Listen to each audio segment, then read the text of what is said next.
I'd like to welcome you all to Katmai National Park. What I have for you is just a short 10-minute video. It's going to tell you a little bit about bears and how to act around them. So it is very important that you pay attention. As you've noticed, getting off the boats and the planes, there's quite a few bears around. So the video's behind you. You can turn around and go. Welcome to the Brooks River in Katmai National Park, one of the greatest wildlife gathering places on Earth. It's a severe but spectacular environment. The best-known inhabitants are the brown bears, a large form of the grizzly. But the male bears of the falls pose a serious threat. Given a chance, they may attack and eat her cubs. At the falls, disputes over fishing spots may erupt into clawing and biting. The viewing platforms near the river mouths and the falls are the only places where the bears can be safely studied and filmed up close. I know the movie tells you to clap and make noise and to move. It doesn't tell you to move back, which is really important. While you're clapping, that's to let the bears know that you're coming. But once you finish clapping and you notice the bear's not moving or it keeps walking towards you on the trail, you need to start backing up. So it's real important that you do make noise, that you guys stick together. You might run into a ranger over there holding people back. A lot of times the bears cross right through that corner and they stay on our path trying to get to another part of the river.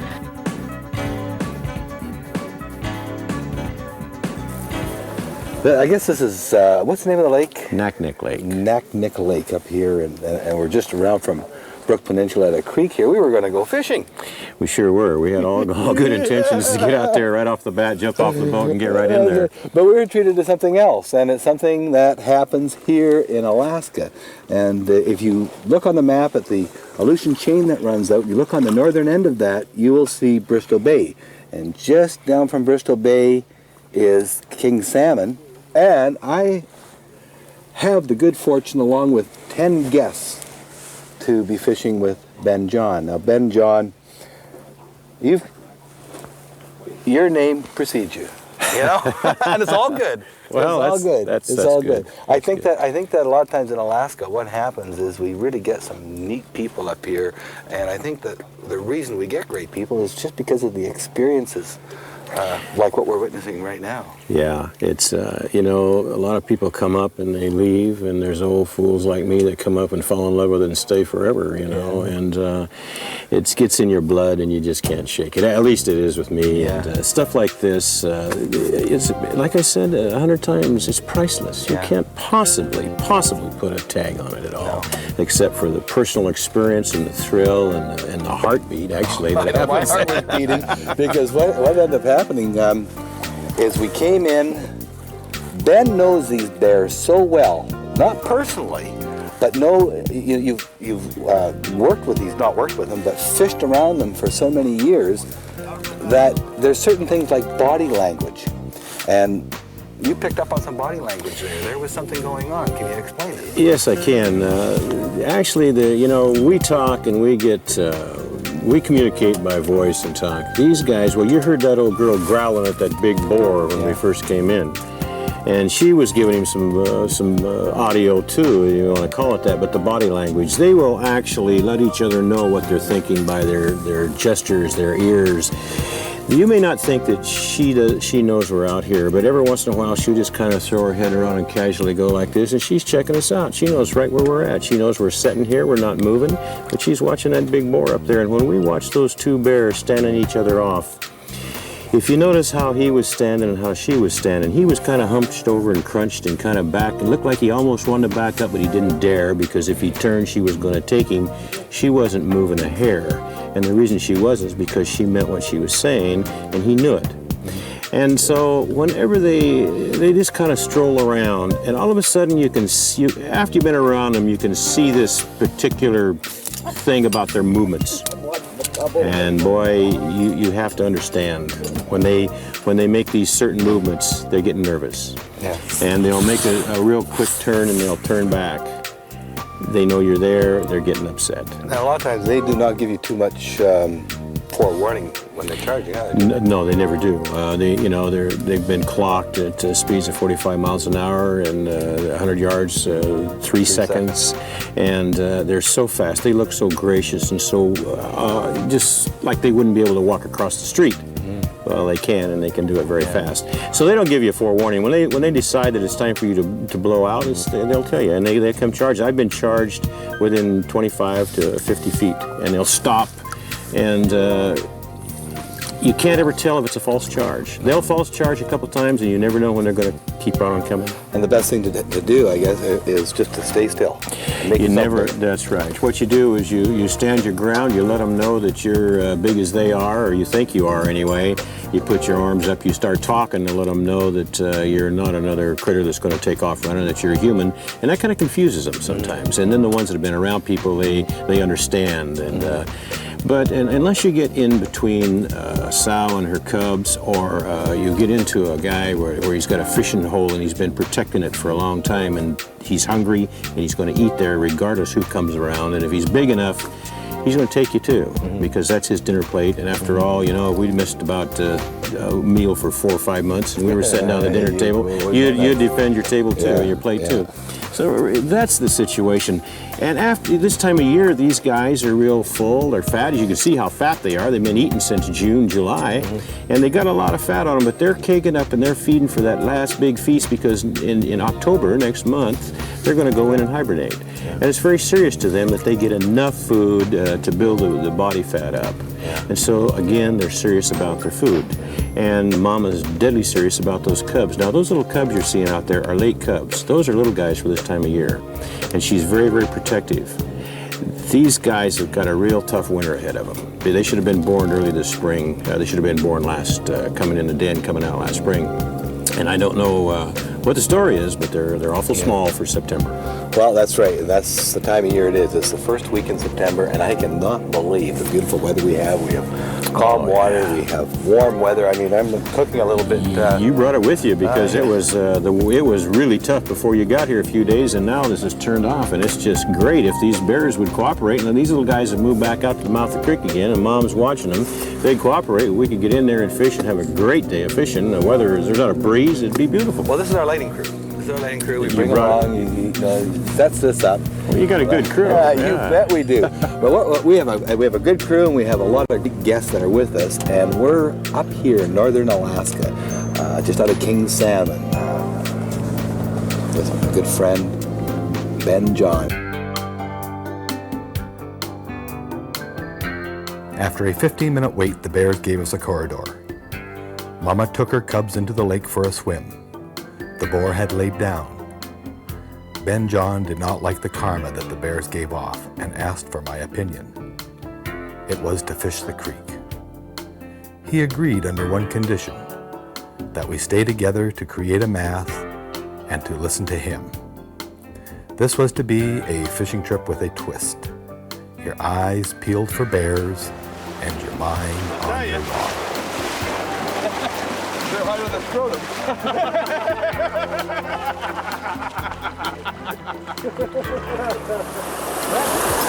I think this is a place right here, guys. We're seeing fish all around. There's a char right over here. There's fish here, and I've been seeing fish right back in here. I think this area is a good place to start, fellas. Right in here. There's char. There's a fish right there. Wow, look at that. One shot right underneath that grass bank right there. Yeah.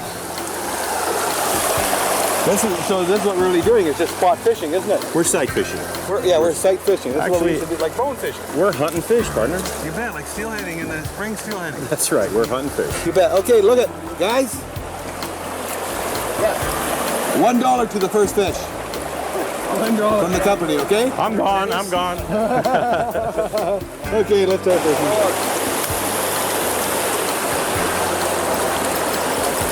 There's a big Charlie around there.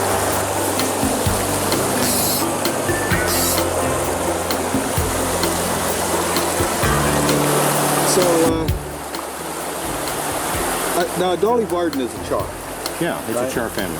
Now, are these char up here, are these dollies, or are they like Arctic char? These are Arctic char. They don't go to the ocean. The dolly, we have the sea-run dollies, and they, of course, are sea-run dollies. They move in and out. But these little creeks way up in the top end of this lake, these fish live right here all the time. Yeah. And so you got the Arctic char, and that's exactly what they're fishing for. That's what it is, it's Arctic char. That's an Arctic char.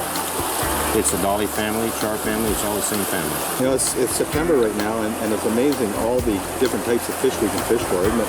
Yes. I Yes. mean, we Still. can go for some silvers. We can go for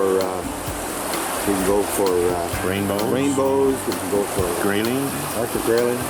Char. Even pike in certain areas. And it's great. And you're from Washington. Yes, I am. South Central Washington. See, We're from where? I'm from Victoria. Victoria. But I can see how you can really get hooked on this country. Well, you know, you and I are lucky. We're born in the Pacific Northwest, but yet we come on further north, and it really gets in your blood. Yeah, it really does. Yeah, you can get hooked on it real easy. I come up 15 years ago to do a friend a favor. Oh, we got a he's fish got on a fish here. on there. Or got a bear. Oh, we got a bear. We got a bear coming down right there. See him? He's right there. He's right up over us, right straight Oh, through. he's moving yet. Moving right through. And on this side, he's going to cross. Well, we're just going to move on out. Is he coming down? Come on down. Oh, you're okay. You're okay. It's okay. The nice thing about something like this is if you see that bear, you can always cross the creek, I guess, can't you? That's right. That's right. But he's busy fishing, and Look at that, eh? Yeah. Here we are sitting Yeah. here fishing. he's fishing. All right, don't let him get too close.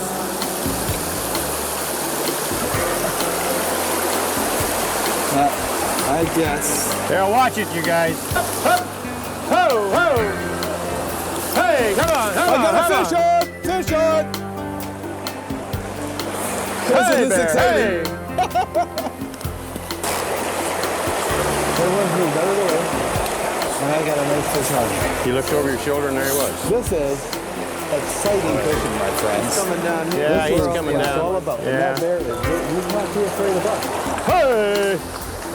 That's really important that we all stand in one big group like this. Let that bear know that. Not really an old bear though. He's not big. Well, Wait till we see a big bear. shall we get back, gentlemen, to the business at hand here? I'm doing a fishing show, okay? I'm doing a fishing show, and we got a bear there. Oh, look at me standing right up on his hind legs at fishing. Look at that. You Go ahead. You Hey, take, get out of there.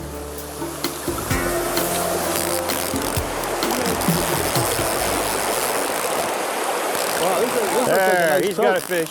He's got a fish. Huh? He's gone. Yeah. You know, boys, A leader again. each of you's got to get your dollar out. Wasn't that the bet? What was that? Was it a dollar on the first fish? It was $1. Everyone had to pay me $1, and it was an American dollar, I'm sure. It was American dollar. Well, our bear friend has got a fish and he's back up on the beach. Oh, so he's happy. So he's happy. And look at this, nice. This is a rainbow here, I think, isn't it? Yeah, I believe you got a char. You got a Is that- bright char, I think. Yeah. Okay. Yeah, you got yourself a nice char there. Nice char, 3-weight fly rod. Nice bear on the bank up there. Nice eating bear on the fish. bank up there. I never saw a fisherman leave a bank so fast in my life. You turned around, you thought you were crowded, you turned around, you're all by yourself. Okay, There you go. There you go. I think I can just... You want to take them out with these? I've never been able to afford gold-plated. Well, these are a gift. That's the only reason I got them, my man. That's the only reason I got them. We had some doctors here on a seminar, and they had them, and I made a remark, and they sent me a pair. Isn't that lovely? Well, let's let that fish go back for another fisherman. Oh, you're going the wrong way, young fella. This way, big guy. That way there. There you go. Well, I got a buck. all right. Okay. Up here in Alaska. I'll pay you tonight if we get through all these bears, huh? Okay, yeah, okay. That's all we're doing is running from bears. And you know, I'm finding it more exciting than fishing.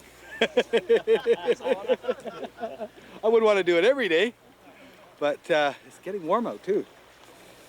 Whoa. Well, that's what we did, you see, is we just stayed in a real big group. And that bear, he pushed us out of there, but we stayed together, we didn't run. We just backed up slowly, we gave him his room.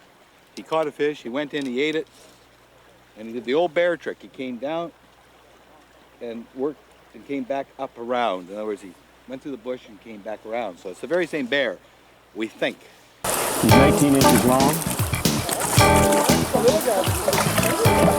19 inches by around the girth. We got quick like a bunny is 8.5 around the girth.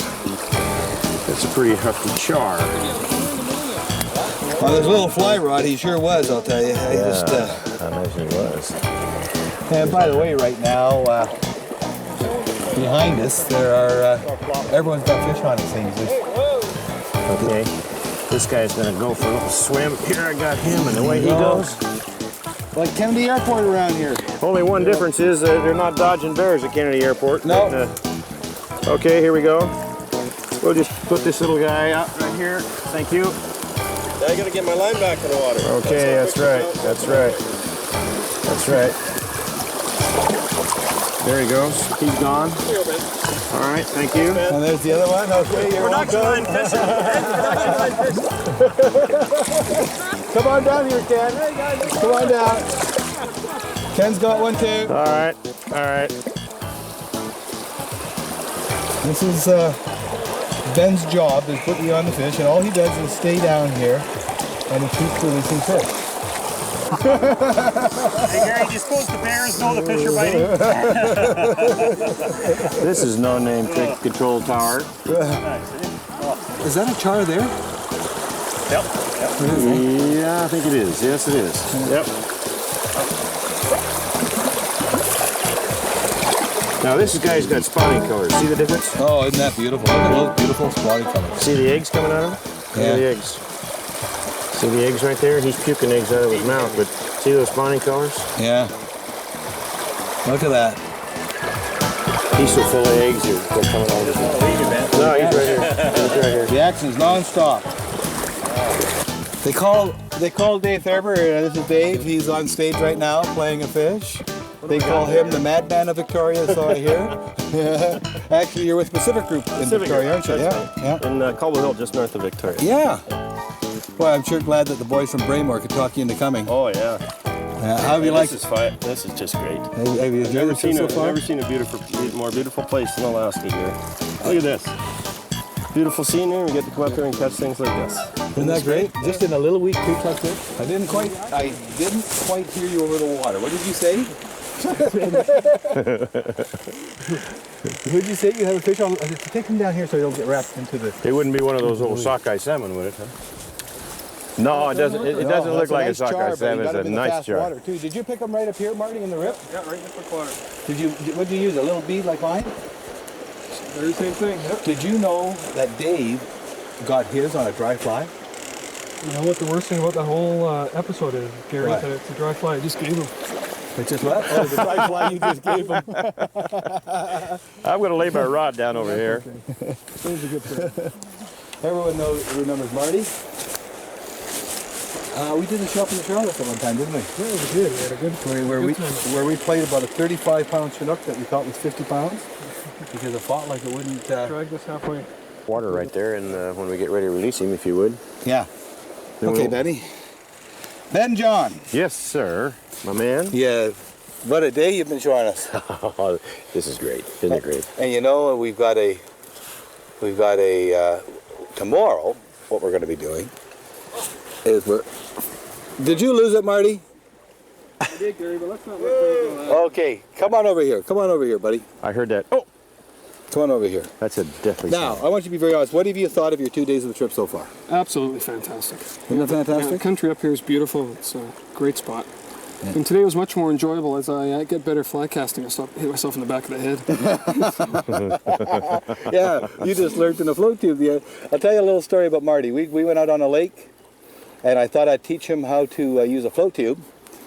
And the next thing, I hear this yell, and he had fallen asleep and slipped down the float tube, and all the water went up his back, down his back. And then he gets up, and the next thing I see his two flippers sticking way up in the air. His fly is caught on the flipper, and he can't reach his flipper around the float tube. So it was a real pretty True story, and I wish You we could- actually fell asleep. Yeah, he fell asleep. It was so nice. It was out at a little lake out near your development in Port Renfrew Recreational Retreats. And that's how peaceful it is out in Renfrew Recreational Retreats. And of course, all people who watch the show know about Renfrew Recreational Retreats. As we speak, we have another bear right down there on the corner. Just showed up. See him down there? Right here on the corner, right on the, at the mouth. There. He just went into that little bush right on the corner of the creek. You'll see him. You can kind of see him. At the mouth? Yeah, right at the mouth. Anyway, he's going the other direction. He's going the other direction, and that's another story. We got to get ourselves by the mouth, and that's what we're going to do now. Is we're going to try and work ourselves through there. But here's what we've done so far. Yesterday, we fished the Knick-Knack or Ack-Knack or the Knack-Knack River. I'm terrible with names. Everyone laughs at that. Out of King Salmon, Alaska. That's right, out of King Salmon, Alaska. Today we fished No Name Creek up in Brooks Peninsula.